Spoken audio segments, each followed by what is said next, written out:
Up at my house, but where I live, like off of Wasatch. Definitely rattling a lot of things.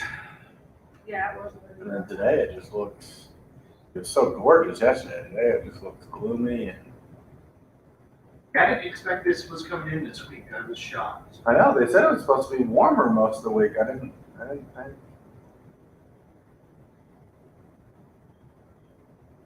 Are we supposed to get any snow from it? It's supposed to snow tonight, Oh, is it?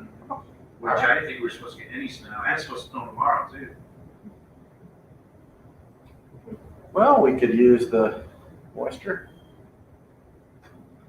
I'd love if it stays warm so it snows in the mountains and rains in my house.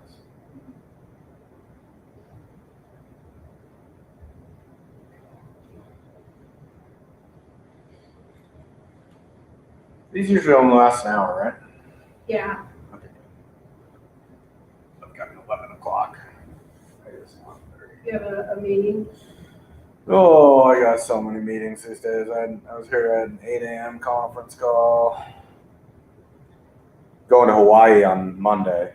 Cross our fingers, hopefully. What are you doing there? So my parents and my sister live out there, so we're just going out What for island? the Big Island, Kona. So gonna go there for Thanksgiving, and I had a unique job offer in Kauai a little time ago. It was working for the community college in Kauai. hey, That's where Hubspot is? at least my wife showed up to see my presentation. Huh? Said at least my wife showed up to see my presentation. Oh, I'm here, dude. They had the community college over there struggles to get teachers because the cost of living is so high. And so they went and bought an old motel, We got 2 minutes. and converted it to teacher housing. And it was like 2 blocks from the beach. And literally they would subsidize you for 2 years, or they'd pay for your living for 2 years. And Especially housing, or you're supposed to save your money, and then after 2 years, you suppose you have enough saved up to buy a condo or something over there. It was an interesting little program to try to get teachers in Kauai. it's kind of a very European style. Like Yeah. in Europe, a lot of times they include housing Yeah. as part of your job, or like they pay for your housing. Doesn't mean you have to live in their housing, but a lot of times that's part of the compensation package. Are you gonna introduce him? Yep. Okay. Yeah. I mostly know just about Fundeasy, so. Just you can just say. It's going to This is Kudos, Matt. isn't it? Matt, nice. And you're changing your business name to Kudos, though, right? Maybe. It's Kudos right now. We might change it again. That was my 8 a.m. We just met with the marketing agency. We might do a complete refresh rebrand. They suggested we go with the name Fetch. Oh, really? Kind of going. Because then you can keep your dog. That's already a company. Fetch. Oh, that just reminds me Okay. of Like the of dog the goes dudes, to like Fetch. saying they don't want to swear, so they just think. That's exactly my first thought. But I don't have any money. Fetch. Yeah. they were like, oh, the kids are fetching leads for the businesses, and kind of going on about it. I didn't love it either. I mean, I totally get it, but it's like, what am I, a dog? I'm Tony, fetching. no. Tony wanted, he's like, I think instead of any kind of describe what we do, I'd love if it was just, like, think of if Apple didn't exist, just pick a word. That's it, just a word. Yeah. That's an interesting concept. Yeah. All right, it's 10 o'clock. Do you want to introduce? Yep. Okay. Do we got anybody You online can yet? start. We don't. No one's online yet. Let's wait just 2 seconds. Cause I Let's thought wait a we few had- minutes and see. if Where's anybody- Marshall? I know, they were- Marshall was the other one that was gonna come. That was good. Marshall's in his office if you want to knock on his door. Yeah, Or should we maybe go? tell Do Alan. you want me to go, should I go rally up a few people? Sure. I'll go see. We had more people talking about this when we announced it. What's up? It's okay, we need the recording of this. What? I have some homework for my energy course. Can You you do? do it with me? Yeah, sure. Okay. Yeah, that'd be great. Okay. I'll do it. I mean, it's like 5 minutes. It's really small. Yeah, I love it. Okay. That'd be great. How did you, so what did you have, was this your surgery? Yeah, I had carpal tunnel surgery. So what did they do for carpal They just cut your wrist right here and then move your cut all the cartilage out, and then your nerve is open, or your vein or whatever, I guess. I don't know what it is. Your median nerve is open. Uh-huh. So yeah, it actually feels a lot better. I can tell. Well, because at night my hand would just get so sore and my whole arm would hurt. But now it's just swollen. Yeah. But it doesn't hurt like it used to, so I can tell it's going to be really good. The doctor's like, I can't believe you're as bad as you are, because he's like, you've lived with this for a long time. I'm like, yeah, I've been having it since I was 23. Oh, wow. Well, 23. I had that swelling one time, right, Yeah. that would lead to that, and so they gave See, me Tom helped anti-inflammatories. I know how. Oh, it helped, and I still have the brace, they had. What'd you Did ask? Tom help? Is he show up? Is he in here? Oh, I haven't seen him today. He said he was gonna be in here today. And then our accountant. Are you gonna heckle the? They might be online. Oh, we have 2 viewers It said online. something We're just rounding about- people up for people that are waiting online. We're just rounding people up. Is there a lot of people online?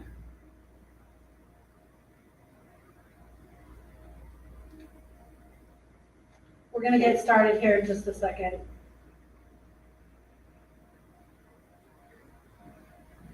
We have 2 viewers online. Do we We have get a 2 heckle viewers yet? online. Do we get a heckle yet? Yeah, totally. Okay. All right, got it up and running, ready to go. Okay, I'm gonna pull up my Hubspot. Here you go. All right, We have 2 viewers online All right right. now. Do we need these here? we'll get going. All right, I'll take my little mask off so you can understand me. So welcome to an extended version of, well, it's not lunch and learn, because this is more pre-lunch and learn, so. Mill workshop. Meal workshop. So anyways, we're excited to have Matt here today. For you guys that don't realize or don't know, a HubSpot, as a member of the mill, you get 90% off of your first year. And so HubSpot, again, is a CRM. If you're not using CRM, that's why you're here. But anyways, we're going to jump right into it. So I'm going to introduce Matt Cohen. Matt's CEO of Fun easy. Fun At the Easy. moment. Okay, well, at the moment, Fun Easy. So he has a unique program to help youth sports raise money through generating leads for other small businesses. So it's a pretty neat program. I'll let you take 30 seconds to introduce that. And then we're going to dive right into a workshop of how to use HubSpot. So with that, we'll get started. So Matt. Awesome. Okay, thank you. So, do you want to put up my slides? Yeah. So as a precursor to this, much like you guys in the room, I am an entrepreneur. I'm not a marketing expert, right? So I think the point of this, and the reason I kind of lead with this slide, is you don't have to be marketing experts either.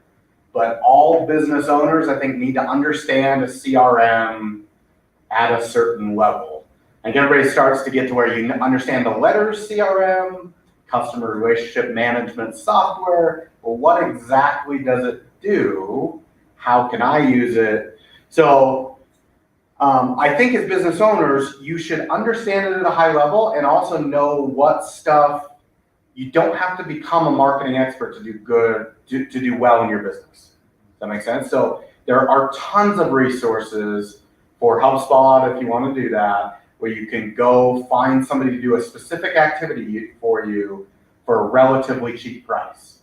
But you first want to understand how it all works, how you want to utilize it for your business, right? And what you have to have the understanding so that you can know where to ask for help and what specifically you need to ask for.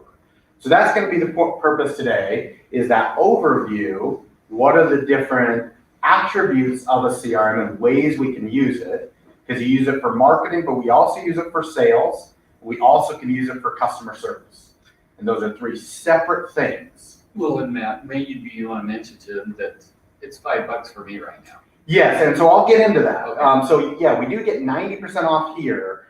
There are some free CRMs, but HubSpot gives you a lot of powerful tools. You can do HubSpot for free, but because you're here, it's a really low cost point, but it also depends on what you want to do. So there's, and I'll get into that because there's a sales hub, they call it, or module. There's a marketing module, and then there's a customer service module. And you can pay for all three, or you would have to pay for all three. And there's different levels of those depending on what features you need. So we don't want you to pay way too much. Even at the 90% off, you could end up paying $100 a month. And we also want to get you all the features that everybody needs. So I'm going to kind of go through all that today. Okay, so the core understanding is there is a difference between marketing and sales, and then networking. So kind of going around the room, how would you define, because a lot of people use it interchangeably these days, what's the difference in marketing versus sales? And I'm not looking for a technical definition, I'm just from your perspective. And you're saying that they are different? They are very different, yes. So marketing, I think, is communicating your brand, who you are, what you do, what you sell, what you offer. But sales is actually the completion of the process of getting that information to actually a transaction. Absolutely. No, that's great. Yeah. Marketing creates leads, sales converts leads into money. Yes, that's good. How many people like being sold to? Probably not a lot, right? So how many people kind of recognize something of this kind of a, please don't solicit to me, sell me anything? You guys are all on social media these days. How many people don't try and market to you, but they just go straight to the sale? How many LinkedIn connections do you guys get these days that immediately tries to sell you something without having any idea if you need the product? Right? They never tried to market and even culture an understanding that you have the pain point, that you might need something from them. They just go straight for buy my stuff. Does that work very well? No. So when people don't understand the difference between marketing and sales, and you start just going straight for the kill, straight for the sales, and it works at networking too. If you're at a networking event, how many times do people go straight to, hey, what do you need? And you say, I could help you. What do you need? And they say, customers. Give me wins. Give me sales. Well, of course, but how does that? What is that off-putting? Yeah. It is for me, right? So think of that, and I'm laying this foundation for this is how we utilize your CRM or HubSpot, right? If you put yourself on the other side, nobody wants to be directly sold to and just say, buy my thing, buy my thing, buy my thing, right? So with that said, I'll kind of jump into HubSpot. So a CRM has multiple avenues, right? So there's a marketing hub in HubSpot. Again, this is designed for marketing. So they kind of have the three wheels. So they have attract, engage, and then delight. In marketing, you're just looking to attract their interest and engage them. Okay? We're not yet even telling them to buy our product. So how we utilize this, and so there is a starter hub, and then I'll switch over. Then when you get into sales, now if you've already gauged, you know that they're interested, you've teed them up with some stuff and you've identified a pain point and they're interacting with you, and they use the word engage. So they're engaging with you. Now you can get them into your sales hub where you're trying to delight them with your exact offerings and services and get them to hire you, essentially, right? And so you will want to utilize HubSpot in those different ways. Like HubSpot is organized to have those things be different, right? And then service is, now you've got customers, how do you do customer service? How do you request reviews, referrals, etc.? This is important, and we'll jump in, and we're gonna actually set you guys up today, but when you get set up, you're gonna have to know which one of these you want to do, because that determines what you are gonna pay for, right? You don't wanna buy the sales hub if you're just using this right now for marketing. Does that make sense? Okay. And then the service hub, like I said, if you do have a lot of existing customers and you want to engage with them all the time, and now you're kind of getting back in the loop. Now you're delighting them, and you want to attract them again for more business, buy more from me, refer me more, engage with me on social media, etc. Right? So eventually, at our stage, we could utilize HubSpot for all of these things. But think in your own mind, what's your main purpose right now in what you want to do? So I want to kind of go around the people in the room, and we'll put the question out on the interwebs as well. Why are you guys here today? What's your primary objective in utilizing this? And when I say that, are you trying to build a lead list? Are you trying to increase your engagement? Are you already have a bunch of leads and you're saying, how do I sell to them more? Are you trying to re-engage previous customers? Kind of what's the primary objective? Mine is building my email list. Okay. And so doing email marketing and keeping track of people coming in and building up that email list. And from new people that don't even, not of your existing contact, Right. you're wanting to attract new people Yes. to an and- email list. Yeah, or people that have gotten my lead magnet or attended one of my workshops that they're now on my email list. Okay. And then marketing to them, right? Email marketing. Keith? Mine's marketing. Marketing. Okay. How detailed are you gonna go? Fairly within the constraint of the whole class. Are you gonna do any automation at all? Or? Yeah, I'll get into to all that, kind of how you set it all up. I think there could be subsequent kind of more detailed classes. I'm also going to show you there's a really cool feature called HubSpot Academy, where you can watch really cool, if you want to specifically know, how do I import massive contact lists, there's just videos on all of those features if you want to get kind of that detailed. But the idea today is just get everybody set up, and I will show you the ability to do automations and integrations and what they call workflows.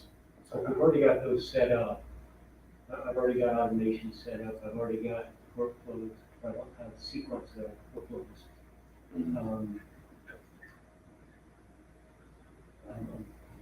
I'm probably doing what you're going to go today. Probably. Marshall? And integration there. So mine is, to begin with, just capturing information, getting all of the contacts I have into one universal source of truth. Got it. And then begin to market and reach out to people to start this, to educate them on what I'm doing and then put them into a sales call. Yeah, that's one thing I haven't talked about, but the thing I would recommend is pick one CRM, right? And HubSpot has a lot of integrations, but a lot of times people get scattered and they use this tool over here. Hey, I'm still on Zoho and I use MailChimp for some stuff. And then I'm over here and I use this SMS texting service. And I got this cool, I track a lot of stuff in Slack, and I've got this new thing that will request referrals, and you're scattered all over the place. HubSpot is designed to, again, have everything in one place so everything's fairly cohesive. That's So my goal right now. Yeah. Right there. And I would recommend that. Again, HubSpot's the most cost effective. It's really powerful. So today we'll just talk about that. Tom, what we're talking about is how, your goal maybe in utilizing a CRM, and specifically HubSpot. We're kind of talking about there's differences in kind of the marketing. You're just looking to attract versus sell better and convert at a higher rate. So then there's the sales funnel part, and then there's the customer service, re-engage your customers, referrals, reviews, etc. What's your kind of primary objective? In the short term, I would say to make sure we follow up with customers when we're supposed to. It's a big decision. Sometimes it takes them a week or two, a month, whatever, so that we don't drop the ball and forget to follow back up with that person. And then if we don't close them, then we have contact information to at least grip on them with some information to kind of stay top of mind. And then long-term, I'd like to build it out to where we have certain stages and you can check a box when they hit certain stages. You send some automated messages to them to kind of keep them informed on where they are on the whole installation process. Yeah.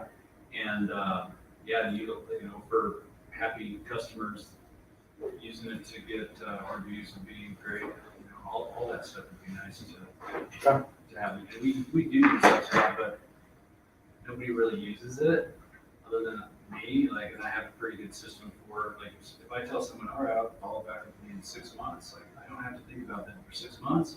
And then bang, it hits my inbox and I see it, and then I follow up and, you know, commit, essentially do what I say to do because I have a system in place. Yeah.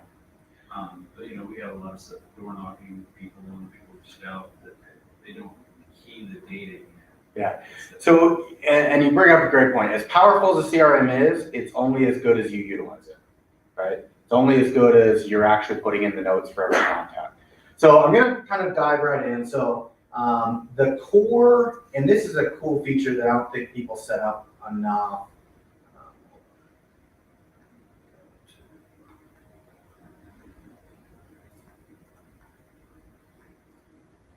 So if you go to the far left when you're in HubSpot, you can set up, and this is a new one that I did for this demo, you can set up your dashboard.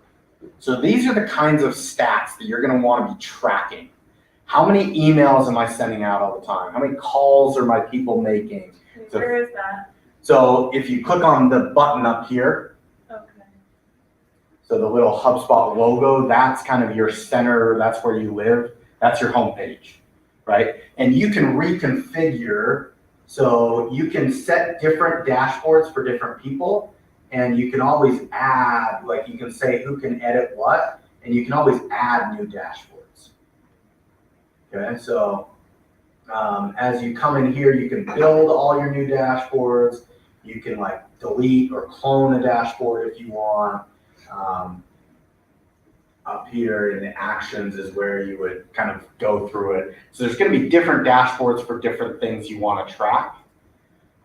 There's a really cool, I don't know if you can see it on this screen because it cuts off a little bit. In the upper right, under your drop down, you're going to go to, there's HubSpot Academy. Anytime you want to find out how to do, because we can't, in this meeting, we can't go that deep on every one of these features.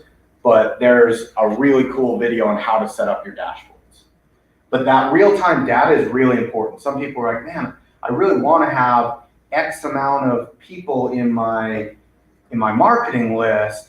I can't figure, I want to have so many sales. I've got some people making calls and I can't figure out why we're only scheduling 5 appointments a week. They tell me they're making 50 calls a day. This, you can literally go in and be like, oh, actually they made 12 calls yesterday, not 50. Right? Or how many emails went out, or how many people actually responded.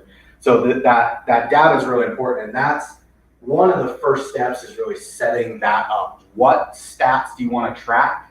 What's going to define your success? Okay. The other thing, so I'll just kind of move along. So then you have contacts, and you can have individual contacts, and you can have companies.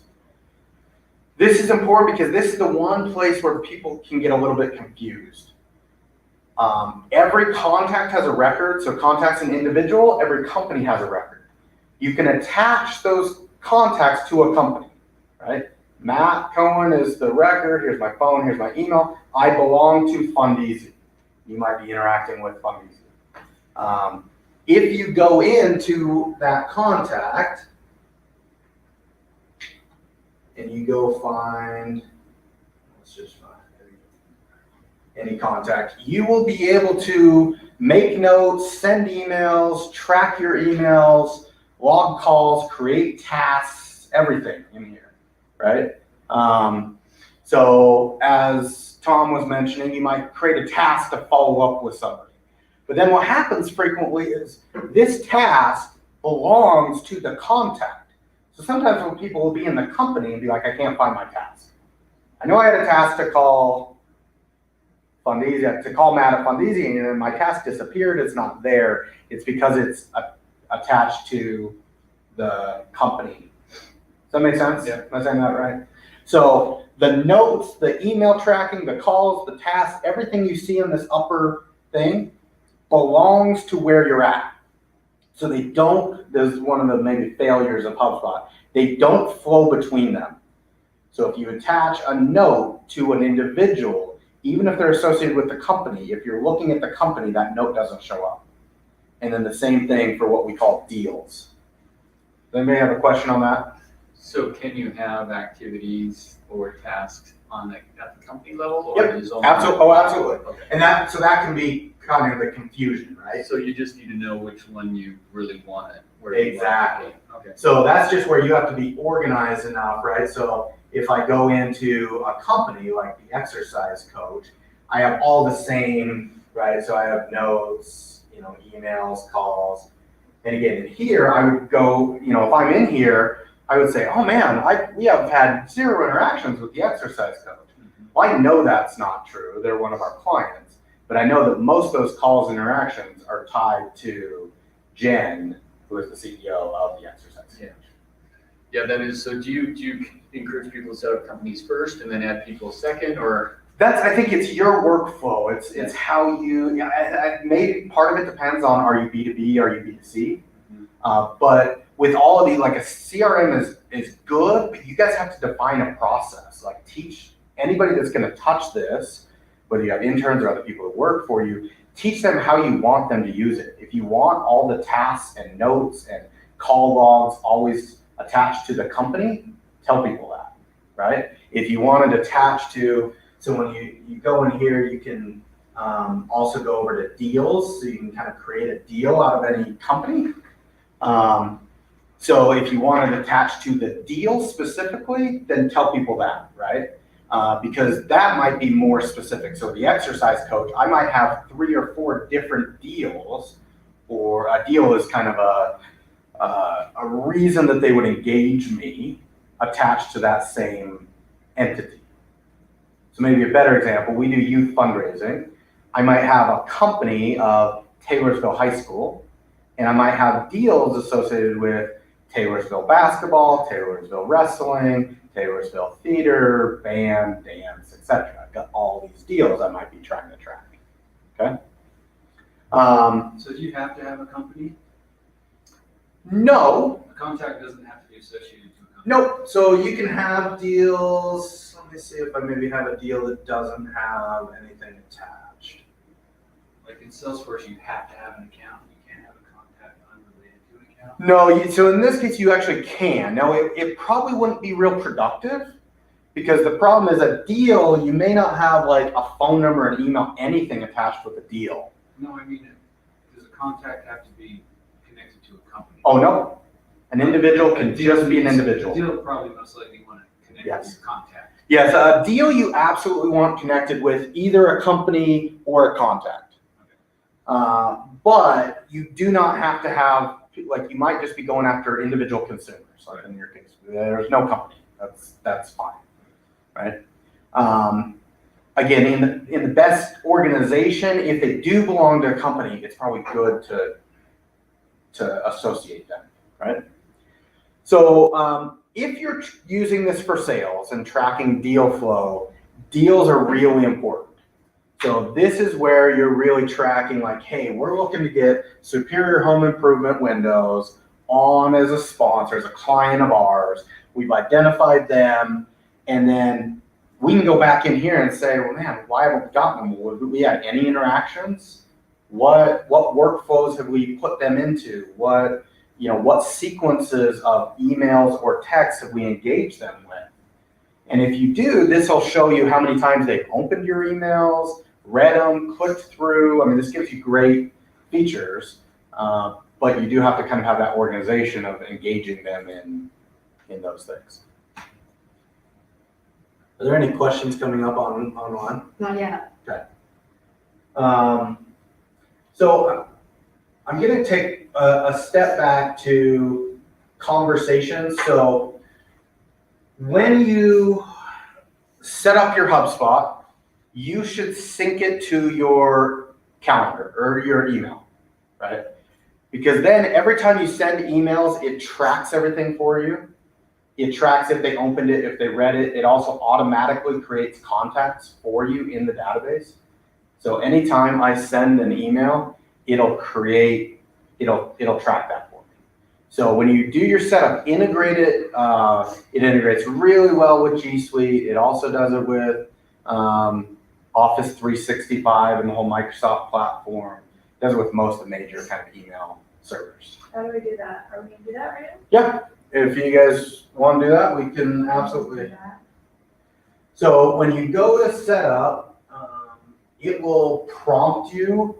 How many people have already created their HubSpot before? Okay.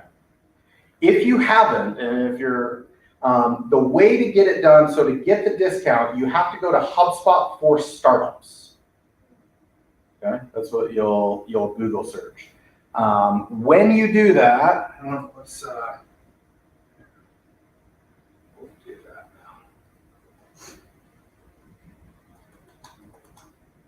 now. HubSpot for Startups. So I'm using the free version. Is there quite a bit more that?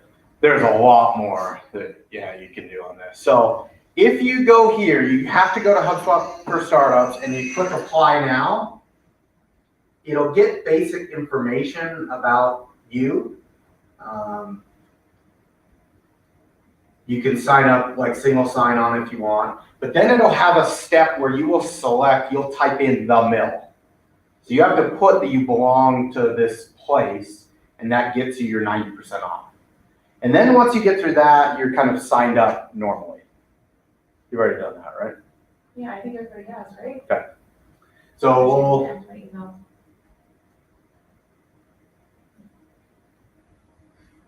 okay, so if you go to the main core, your main home, you can get it. Or if you go to the gearbox, I'll show everybody how to do it. So you go over to integrations,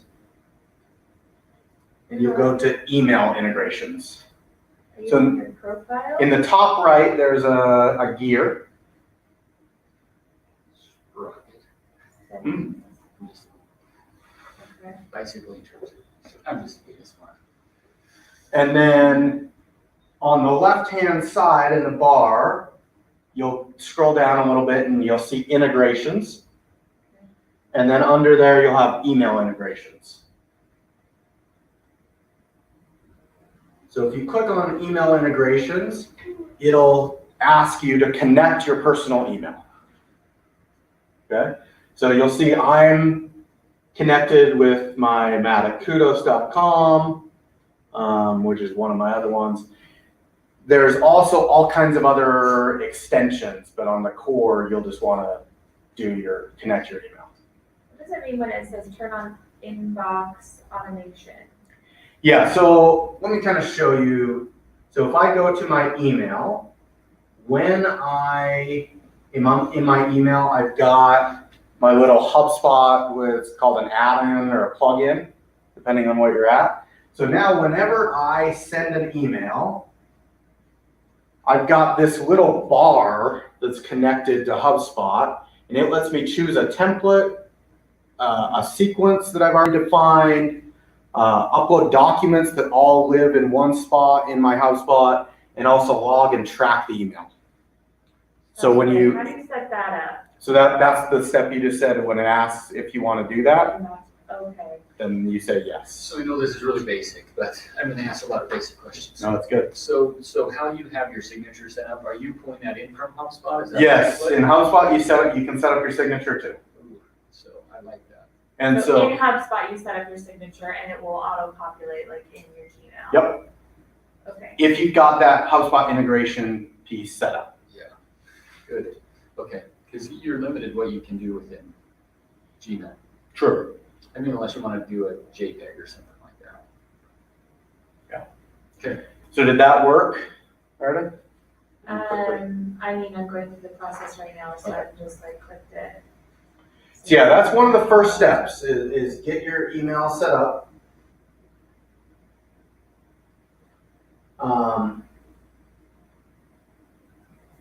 So here's some of the HubSpot extensions. So again, if you use Gmail, that's the extension that you want to set up. Yeah, so now it's asking me, do I want to download an extension or? Yes, you do. Download.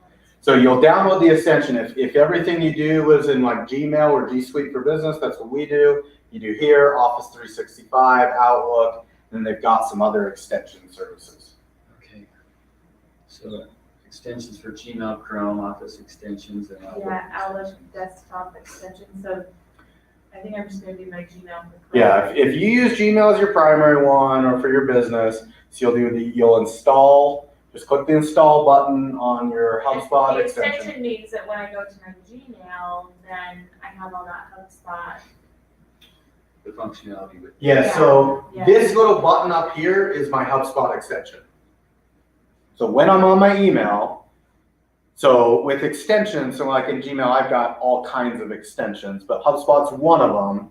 And then it allows you to, change your logging and your tracking settings and everything. So, but it lives within your email.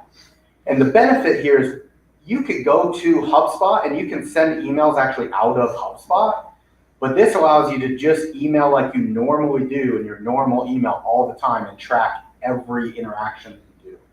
So either way, they'll end up in our HubSpot, whether we send it from Gmail or from HubSpot. Yes. Okay. But again, this way, you might send a lot of emails just out of your personal email. You're like, man, that person never responded. I wonder if they read it. This allows you to literally see how many times do they open it, how many times do they click on it. Tells you how many times they ignored it too. Probably. Okay. So I have my little icon in my Gmail now. But So click compose an email, click compose. And nothing showed up. It didn't. So click the little icon. So like I did, click up here.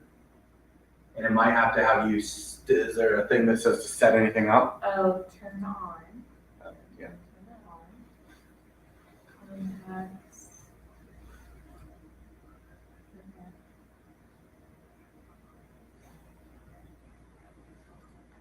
Okay, so now compose. Okay, now that's all there. Okay. So then when I do compose, you do, one of the tricks, you can't access like your templates and stuff until you put a name in. So let's just say I put a name in, then I can click a template like this and it'll show me my templates that live in HubSpot, right? So I might, you can organize them in different ways. So then I can select that email, it pre-populates the whole email for me. And I just know I want to resend that email many times. Okay. Depending on what level of subscription, this is the difference in free, you cannot do templates, right? In the starter pack, I think they give you maybe 5 templates or something. And depending, if you pay more, you kind of get more like unlimited templates. So keep that in mind, depending on if you're going to utilize something like templates a lot, that's going to determine what like price point you're going to want to sign up for, right? So if you're doing marketing where you're only going to have a few templates that you're going to use all the time, do that. If you want customized because you're trying to reach 20, 30 different targets with different pain points, different things, when you sign up, you might want to sign up for the professional version. It'll cost you a little bit more, but if you know you're going to utilize it, otherwise you're going to be frustrated and won't let you do a lot of things you need. That make sense? So my niece is on right now, I think, or she will be.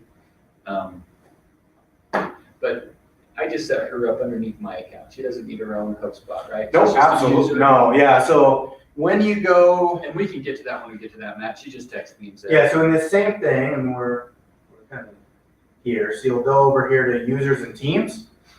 And you can also set up different teams. So you'll see I have kind of all my team members. You can also create, or all my users, you can create specific teams. You can create your sales teams, your customer service team. You can give them different visibility, access to different templates. That's a really powerful way that you can utilize something like this. If it's still kind of primarily you, that's fine. You can also, if you have specific help that you need and you want to go to like an Upwork or a Fiverr or find somebody to do one specific task for you, you're going to pay them $100 to build that form that embeds in your website and integrates with HubSpot, and you want to just pay somebody to do that, you can create a temporary them as a user, limit their permissions. They can't export your lead lists and different stuff like that. Does that make sense? So here, I'll show you, we'll create a new user. And most of the levels, you have kind of unlimited users. So user and teams. Yep, so let's say I'm gonna Meredith's gonna join my team. So it'll give me I can tell them what they can do, right? They can see all my contacts. I can tell them what permissions they have in marketing. And you have different seats on different things, right? So can they publish ads for me? Can they draft, write and publish emails for me? Can they have access and change some of my landing pages? Or you can can they upload or access files?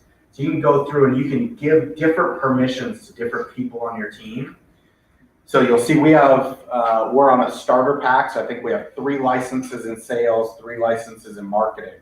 So I can define on my team who gets the license, because who's going to do that role more. And so which members of my team do I want to give that license to? Okay. Is there any benefit, let me ask you this, is there any benefit to having everybody have your company's email extension? Or is any email, I mean, you've been through this, so is that? Absolutely. Now in business in general, the level of professionalism for, I think, $6 a month or something on G Suite to having anybody with whatever at fundeasy.com instead of, mattfundeasy@gmail.com Right. is worlds better. Yeah. Like I said, for like $6 a month. Yeah, and you're 10, is that what It's you're 10. doing? Is yours 10? It's 10 now. Okay. We need to talk. It shouldn't be. Okay. I think mine's You 6. get my pricing down, I'm all for it. Yeah. Well, if you want to have them have access to Google Voice, that can be a little bit more.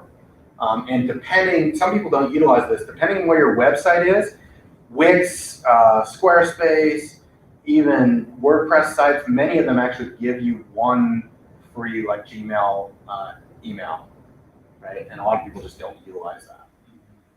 So, and it depends on your storage and So stuff. it's supposed to be $6 per G Suite per user? Per user. Oh, yeah? Okay. If anybody, I can show you. And I think I received 2 free. So whenever you're in your Gmail, right, if you go up to the gear setting again and you go to manage this organization, you'll be able to see and I'm getting a little off topic, I don't want to get too around, but you'll be able to see all your users and it'll tell you flat out what you're paying. We add and take off users all the time. Like I said, I just added a user the other day, so I know for sure we're doing $6 a user. Turn them on and off all the time. Okay, so where do you go there? So anytime you're at your Gmail, you go to the little gear icon, and again, this got to be a professional, like your business Gmail, right? If you do this on your personal one, you're not going to have manage the organization because you're not an organization. So then, if I click manage the organization, we'll just go where we're at. We'll get off topic here, but.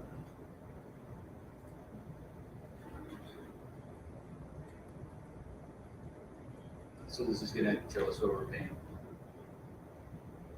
Yeah, so you'll get to a thing like this. You can add more users all the time. It'll get you to your billing. You can add different domains and subdomains.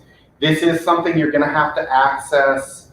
This does kind of integrate to HubSpot. So if you want to do separate landing pages and you want to attract a specific kind of client, so if Meredith is trying to attract people that want to do the maturation program, that she does. She could set up a subdomain that's, maturation.salubriouswoman.com and have on there a little video that says, join my maturation program, with a form from HubSpot that's going to capture their lead. And to do that through HubSpot, you will have to have access to this, because you have to change what's called the DNS record. If all of this sounds too complicated, again, like, that's the kind of thing you can pay somebody like $50 once to set up for you and do. So don't get overwhelmed by it, but yes, to access all these things and do them really well, you have to be able to access your domain, wherever you're paying for your domain, your email settings, all of that, right? So And that's in Google. Yep, this is in your G Suite. So then if I go here, you'll see I have all my users. I can see when they last logged in, how much storage they're using, and then I can, if I want to add a new user, I can add them. It creates their name. So this is the part that's frustrating for me, and this is just, I didn't know this, but I signed up for Wix, and that's where my website's hosted. So I get G Suite through them. So anytime I go here to add a user, I have to go back into Wix and purchase that for them to then give me access on the G Suite. Yeah, which is really frustrating, because I'd love. We need to sit down. You shouldn't have to. Okay. Because we got one of our free people through Wix too, but you still should be able to manage everything just in G Suite. Yeah, so when I click on add new user, it says, you have reached the user limit for G Suite Basic. Please contact your reseller for further assistance, which is Wix. Which is just a pain in the. But yeah, if you have a workaround, that would. So anyways, that's how you would, and maybe that's why some of you guys are paying more. I don't know if resellers are allowed to do that, but if you click add new user, then it would confirm how much money you're paying and all that. You can, if I go into one of these, you can then upgrade. Let's see. So I have the one basic license, right? I have a G Suite basic license. I'm paying $6 a month for that person. I can add to them if I want a license, like a Google Voice license. We don't utilize it a lot right now, but Nice $12. is it? Well, are you guys on G Suite Basic or are you on a different? G Suite Business? It might be when you signed up for it. I know Gmail's been making a bunch of changes to the G Suite kind of business platform, but I don't know. Why it would. So is there a difference between basic and business? There might be. We were on used to be called Google Apps for Business. So this is a business one. You guys might just have more features, might have more storage, more something that we don't have. So I don't know. I'm not an expert on the G Suite side. Okay. Any other questions here, or should we get back to? Okay. How many minutes do we have left, Monique? We are, 15, but you About can stay. 15 minutes, okay. I'll go through any specific questions anybody has. Yeah, so this is where you would add new users, give them different permissions. Again, if you are really building, it's good to organize teams in different ways so you know who's kind of in charge of doing what. You can also import or export mass lists right here. One of the other cool things I talked about that everything should kind of be consolidated into one place. So I'm going to kind of go here now and I'll kind of show you. They have what's called an app marketplace. So if you're going to send mass emails, you can do it out of here. But if you want to set up like campaigns and use something like MailChimp or what's the other one? There's a Connect something. Anyway, does everybody know MailChimp? Kind of mass blast emails and everything. So you actually go to the marketplace and you can integrate, and they'll show you a little video of how to use it. You can integrate, like if you're going to use WordPress, you integrate the HubSpot for WordPress installation, or you integrate the Gmail. We already did that one, right? But you can, if you want to find, apps for like your sales teams, they've got like Facebook Messenger, LinkedIn, Slack integrations. You can kind of integrate a lot of these things again so that all your data kind of lives in one spot. So any of those other things, if you utilize Slack a lot, you might want to have some of your Slack messaging, and if people upload, if one of your team members uploads a document in Slack, you can have it live here too, associated with the deal. Maybe it's a proposal. They Slack it to each other, or maybe it's a logo from one of your clients or something. It can all kind of integrate here. So what I would recommend when you're getting set up, make a little list of the other software tools you use. And if you use them a lot, integrate them to your HubSpot so that they all play in the same sandbox and they all communicate to each other. So I'm seeing Zoom is free. I'm also seeing YouTube is free. So if you have video channels, right? Yeah, so one of the things that HubSpot does not do as well as I would like, or other things, is it does not send text messages directly out of HubSpot. You have to have one of these app integrations to do text. I wish it did. Text is so much more effective than email, right? And open rates and everything. So, but you can go to,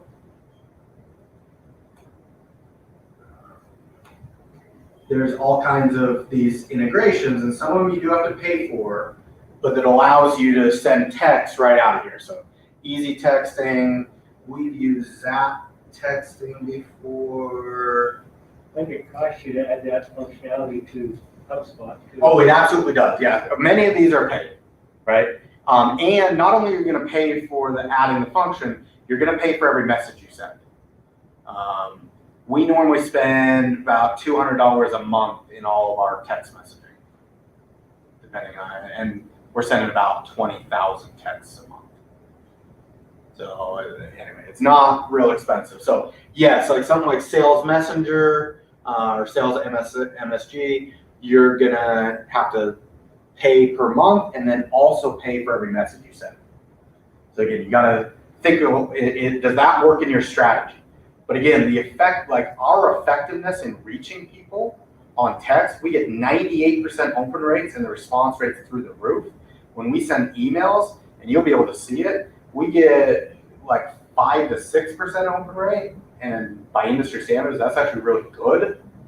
So you think of if you've got 1,000 people in your database, and you send a message, and only 4% of those people open it. So now you're only getting to 40 of those people out of 1,000. And you're like, oh man, I got 1,000 people. If you get to text, I guarantee you get to 980 of them instead of 40.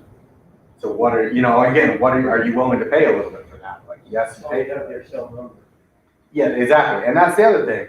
It's not worth buying it if you don't have everybody's cell numbers, right? So again, it's not kind of one size fits all. You have to know if you're just capturing emails and you're not going to have their cell, then don't pay for texting, right? If you can capture their cell, depending on who you're trying to talk to and who your target audience is, I would say do. It's a world of difference. Okay. But again, so depending on how you're going to want, what you're going to capture in your lead capture depends, like then go to the app marketplace and make sure that you have the tools that are kind of maximizing and utilizing this as best you can. Okay. Any questions yet coming up on online? There is one here. How frequently are you sending out mass text messages? It's a good question. Sometimes maybe too frequently. Again, it kind of depends. There's a lot of big companies these days are kind of getting to, it used to be like, don't annoy your customers, don't send too much, they might get annoyed with you. And then people kind of said, and so what if they get annoyed with you, right? And so there's a lot of these tools now that they're just texting people every day. And it's amazing. They'll have a sequence of, hey, you opted in for an alarm system or solar 2 years ago. We're going to text you 30 days in a row. And it's amazing. And they show all the stats. Some people say, hey, stop texting me. There's others that on the 16th text, they're like, hey, I'm interested. Let's buy the thing. There's a company that our investors, Sage Creek, are invested in. They're helping big companies like Vivint on both the solar side and that side. And they're generating $35 million in extra revenue every month just by this system. A bot just texts people, like all their old leads, just text them over and over and over and over and engages them in a conversation and finally connects them with a person. And again, it's generating about 35 million in new sales a month. So I guess my question would be, don't be afraid to kind of over message. No, it doesn't want to be the same message, right? It can, draft up that sequence of, if you keep harping on the same thing that's maybe not a pain point, you want to change it up a little bit. But I wouldn't be too afraid of, if people don't want to hear from you, they'll let you know. And do you always have that, like, you can opt out or like? Yeah, so they'll require it. So most of these, they'll always require that there's a little opt-out message. One thing, a lot of people say, like, it just says reply stop if you don't want to hear it. That part of stop, you can define. So a lot of people will get around and it's like, reply, I don't want to save money to opt out of this text, right? Like, and then people, anyway, it's kind of that mind game of like. Yeah, I've been opting out a lot of things, and there's a lot of creativity in there. So, if you're a mortgage company, you might be texting everybody saying refinance your mortgage, and instead of saying reply stop, you say reply I don't want to save money. And then, it's just that psychological as somebody's typing, they're like, well, maybe I should just hear them out. Maybe there is money I can save. Anyway. Okay, so here's the app marketplace. Again, awesome tools. I'm going to take you guys here right now just to let you guys see some of the tools, and then we'll get back into a couple other features I know have been requested. So anytime you go to HubSpot Academy, they're like, mastering the basics of sales Hubstarter, right? So you can go here and watch really kind of brief like videos on just the basics of how it's set up and what to do. And then they also get, how do you, like, why is adding new users to your HubSpot helpful? How do you do it? How do you give them permissions? Walks you through inviting your team members.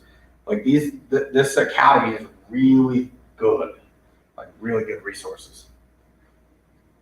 Does everybody know how to find that? Yeah. Okay, so it's under your name. So when you go in the upper right, it's hidden by the mill logo.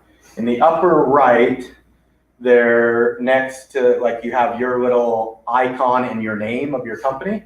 There's a little drop down menu here, right? And then you'll be able to access your HubSpot Academy all the time. And, your pricing if you want to do that. Okay, one of the things I know people have asked for a lot. So if I go to, in the marketing side now, if I go to marketing HubSpot, you can do ads right out of here. You can send like mass emails. You can also embed forms. I know a lot of people have asked for this. So if you go, whatever your website is, you go to forms, and it just says, turn your website visitors into leads, right? So you can create a new form up here, right? And you'll kind of say what kind of form. It'll usually give you options. It'll give you like, just embed the code, and then you can go just plant it right in whatever website. Or again, there's all those integrations in the App Store. If you know you're using WordPress and you integrate HubSpot with WordPress, you don't even have to go to like copy code and paste it. It just will integrate your form into Wix or Squarespace or WordPress or whatever. Okay? So that's a great thing. Again, on the lead capture, be very thoughtful about what's in your form, right? Don't just say, and here's the other thing I'll say is data is really important. Ask for first name and last name in separate fields. Do not ask for one name. Ask for company name separately. Ask for URL maybe separately. Ask for phone number. Maybe you want zip code. Zip code's a big one. You don't have to ask for the whole address. Maybe figure out where they're located. Okay? Because when you go to import stuff, like you've captured all those, you have to think of how that data is going to map to something that you want to filter by. And you might want to filter alphabetically by first name or last name. Or you might want to filter by, I want to geo-target some messaging to people in the 84070 zip code. So again, it's a little more thoughtful than just slap up any form and capture their name. Think about all those things you might want to be able to filter by, because how you set it up the first time kind of dictates what powerful tools you can utilize in HubSpot. Right? So go tell me where you are again. Sorry. Can you make it bigger? So where I went is I went to marketing in the top, and there's a little drop down. On the forms. And then you can do forms, you can do files. So files is where you would upload like all of your assets. If you've got maybe some videos you'd like to send to people, if you've got flyers, if you've got an offer, a social media post, you can actually, again, tag them all here. This does, for the more advanced, if you're paying more, this will automate all of your social stuff too, right? So if you want to have all of your marketing materials live here, and then you distribute them to Facebook, LinkedIn, Instagram, Twitter, everywhere, all automated and all from here, this is what you're going to do. Again, pay for that. I mean, this is the more premium. Pay for that if you're going to utilize that a lot, right? Of course, there's other tools that do all of your Facebook posting or all of your social posting, and you can map it all out and schedule it a month out. I mean, you can do it other places, but the more everything lives in one place for you, the better everything's going to be. And so again, HubSpot has the power to do all of that. The forms, the lead capture, ads like Google AdWords, all your ads can come out in one place. All of your social posts can come out in one place. All of your assets. So then you're not digging around in your files or something, finding, oh, what was that I created that really clever post that I posted a few months ago and it had a ton of likes. Where was that content I generated? Or, you don't want all your content maybe living on like a Word doc or a Google doc, right? That you like, oh man, I created those really clever, 15 text messages that were so good. Where are they? Again, that's the power of using a CRM. It should be your central repository, like your database for everything. So when you create a template, it resides and lives within HubSpot in this case. Mm-hmm. And then, the videos you were talking about, they don't reside within HubSpace. You just link to wherever they reside. Okay. Yeah, some of your assets you might have to design a flyer in Canva or Adobe Illustrator or something. If you have that kind of skill, which I do not. Or your video might live on your YouTube channel or Vimeo or something where you're hosting it somewhere else, but you're pointing it here so that any member of your team, if they're going to send out some marketing or a sales message or something, has just really quick, easy access to it. Yeah. So you design it once and then just replicate. Okay. Okay. So yeah, you can do. So if I go to emails here, again, it'll help you draft. These are kind of templates. It'll give you different, like my first test email, cold, here's a cold message kind of email. You can compare emails. As you get advanced, you can have different emails and you send different emails to different people with different messaging, maybe with a different title in it. And this will show you, oh, the one with this title in it got opened at X rate. The one with this title in it got opened at So you're doing Why? A/B testing. A/B testing, basically. Yeah. So again, all kinds of powerful tools, but they're so, as you can tell from this, they're like, you can go so deep on this as business owners. Like I would recommend that you get to know this at a high level, but unless like part of your business is kind of becoming a marketing specialist, my personal thought is just like, I wouldn't go down in the rabbit hole because you can get stuck in nothing but HubSpot for weeks. Does that make sense? Like it's fairly easy and fairly cheap if you want to do a sequence of campaigns, you know, hire a good copywriter. Again, you can go to like Upwork and get somebody. We have somebody that posts drafts all the posts every single day on social media for $100 a week. It can be really reasonable, right? But the reason I'm going over this, you should understand at least kind of the different aspects of HubSpot, okay?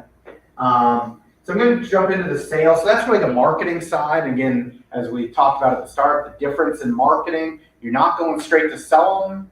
It's just about awareness, getting them aware of what you do, trying to get them to engage with you so you understand their pain points a little bit. You're not even selling them anything yet. But now let's say you've sent out all these emails, like we send out an email and we say, hey, anybody that's trying to raise more money, does anybody want to travel to an event or like a soccer or like a tournament, sports tournament? Is anybody looking to raise some money to travel to an event? Or maybe we say, what's the worst fundraising anybody's ever done? People engage with us on, oh man, one year we cleaned out garbage cans and it was just the worst, right? And so now I'm engaging, I haven't tried to sell them anything, I'm engaging them in something like that. Now once they engage with me, and they're like, oh, that's kind of interesting, like what do you guys do for fundraising or what's different? Now they move over into what you would call the sales pipeline, right? So now you've targeted them as like a deal or a potential lead. And now your messaging is going to be a little bit different. So now you're going to set up, this is your sales process. And this is really important, right? So every step has an action associated with it. So where are you? You're in deals. So I'm up in sales under deals. Sales under deals. And in here, I can have different pipelines, right? So I can have my sales pipelines, but for me, like I might have, and on a different one we do, I might have my youth pipeline, like youth organizations. I might have my sponsor pipeline, right? Where I'm trying to get more Toms, right? I need some more, anyway.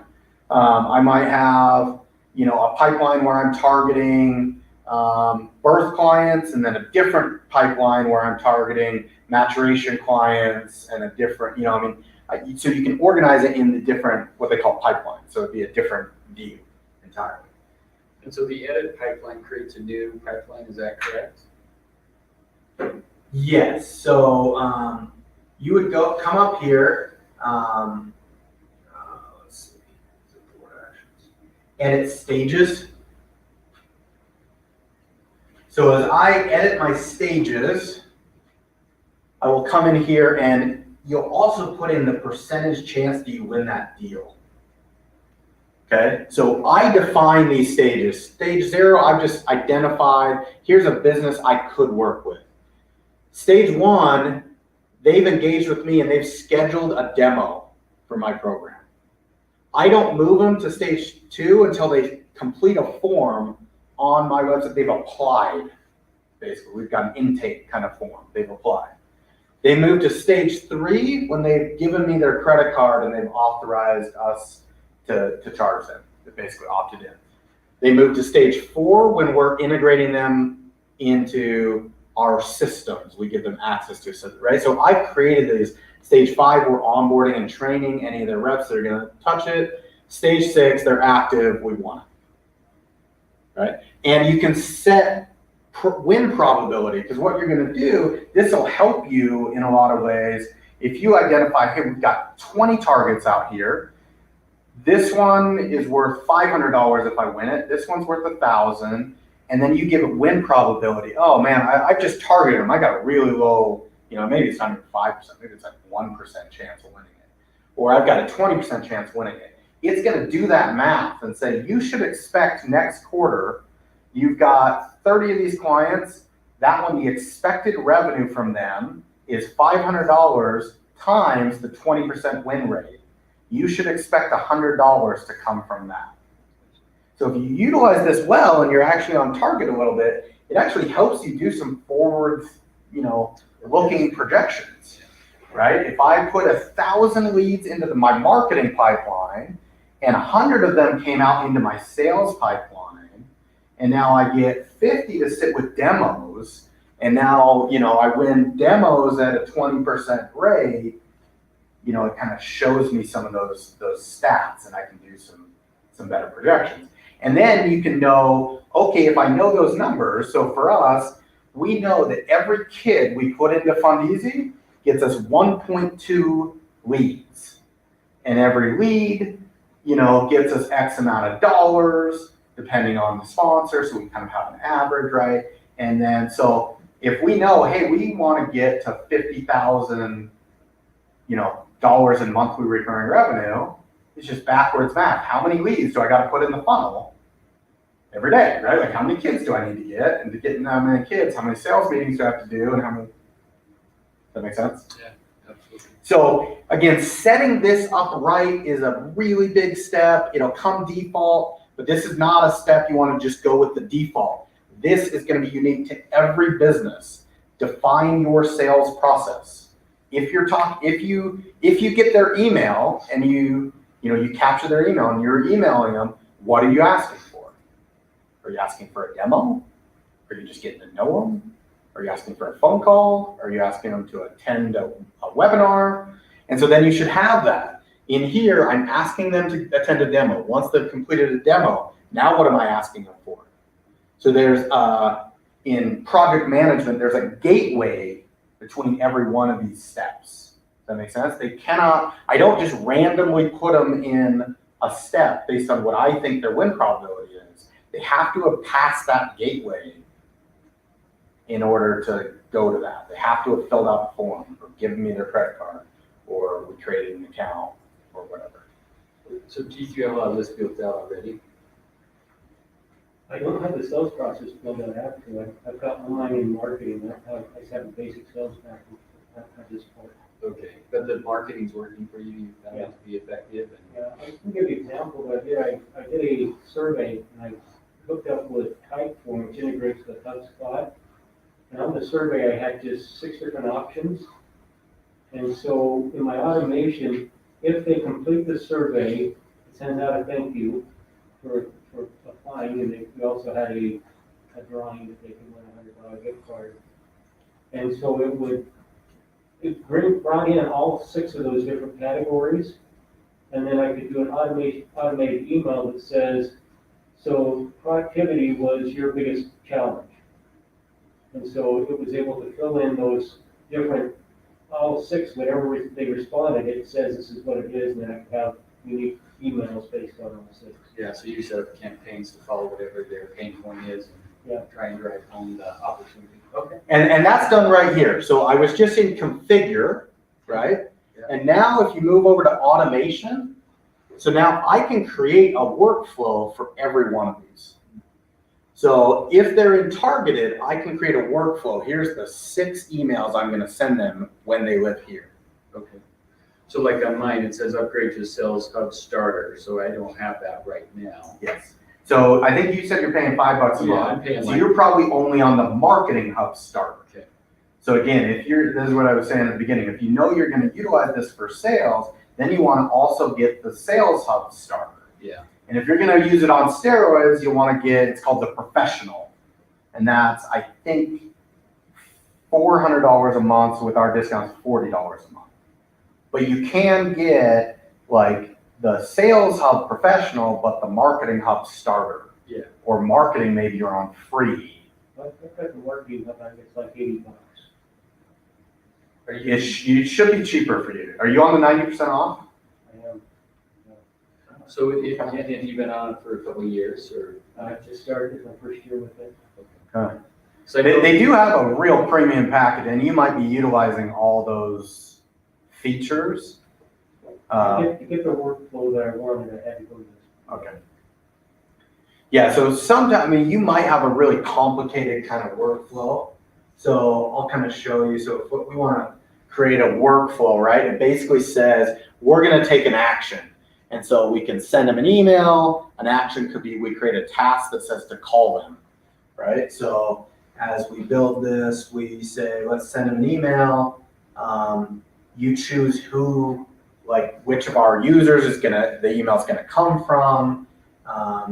You can choose what team it might come from, who's owning it, and then you can kind of draft this email. And that might be email number 1 in my workflow. And then step number 2 might be a follow-up call from somebody on my team, and I assign it to a team member, right? So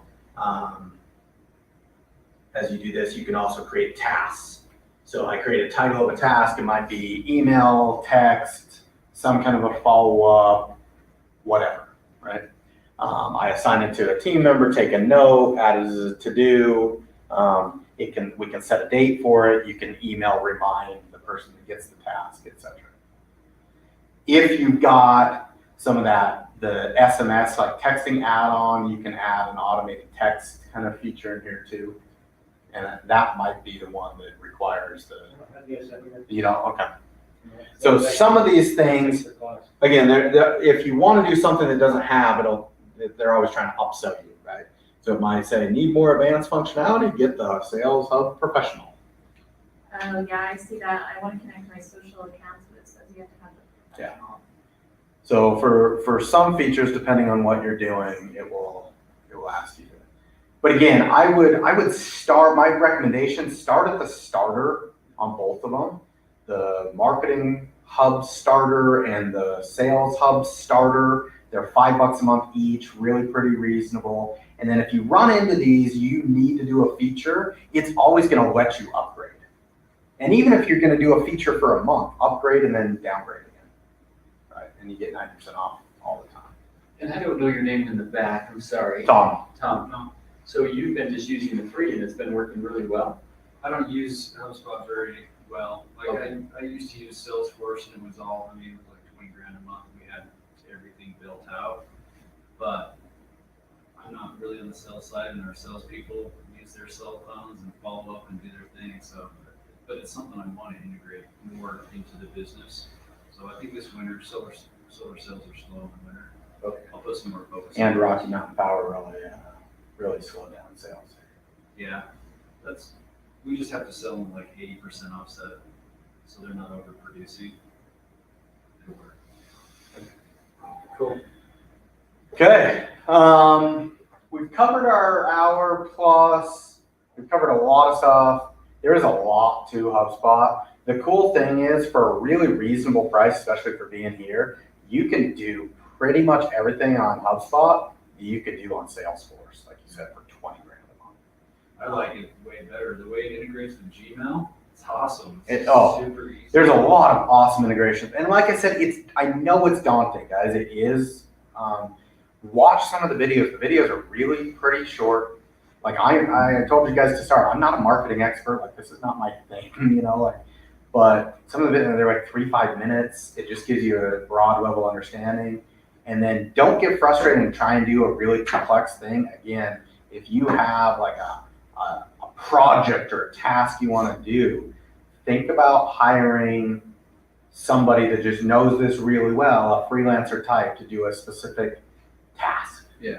Set up somebody can set up all those workflows and automations for you, and it won't cost you very much. Honestly, it doesn't take very long to do it either. No, it doesn't. It really doesn't. Matter of 15, 20 minutes to knock out a pretty nice one. Mm-hmm.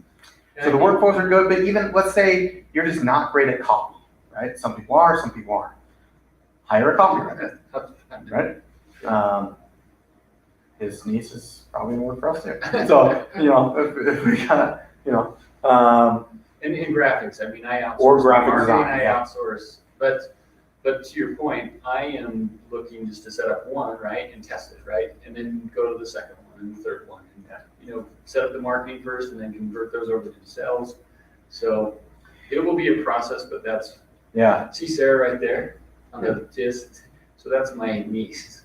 she's coming to do an internship, so this is gonna be a lot of what I hope that she does for me. So this was, I know we covered a lot today. This is going to give everybody the nuts and bolts. We can have more of these and maybe even more informal of just like, hey, let's everybody build a workflow together or something. Yeah. But yeah, don't be afraid to ask for help. I don't know. I definitely do not know everything, but come ask me or, I'd love to eventually have like an intern in here that we just have become an expert in HubSpot and we can just go to the expert, the intern. John? You listen? What was that? No, you're good. I was saying, I'd love to have like Oh, an intern sitting here that's just the HubSpot intern that everybody can go to do all their stuff. But anyway. Okay, that's, While we're at that. Yeah. An intern that does all the bookkeeping. bookkeeping? You're raising your hand for interns? Go ahead. QuickBooks Pro. Before I end, any last question or anything from online? Thank Not you. yet. Thank No, you thank for you. your Great. expertise. No, I'm not. All right, guys, well, thanks again for coming. Like I said, we try and do these once a month. We did 2 this month just because we had the energy and people wanted to learn more about HubSpot. If there's anything, like you said, you're interested in, let me know. For example, this Friday we're doing Instagram, Bagels and Business at 8:30 here. So we have the SBDC that'll be helping with that. Is Emily doing that? Emily's doing that. So Emily's really good. Those of you know Emily, she's fantastic with social media. So, and then we're looking at some other social media, maybe LinkedIn, which is becoming more popular now, and some other things. So, if you guys have any suggestions, let me know. And if not, we will see you Friday at this place. Thank you. Awesome, thanks a lot. How do I get a hold of Emily? What's that? How do I get a hold of Emily? Have you signed up to SBDC yet? Yeah.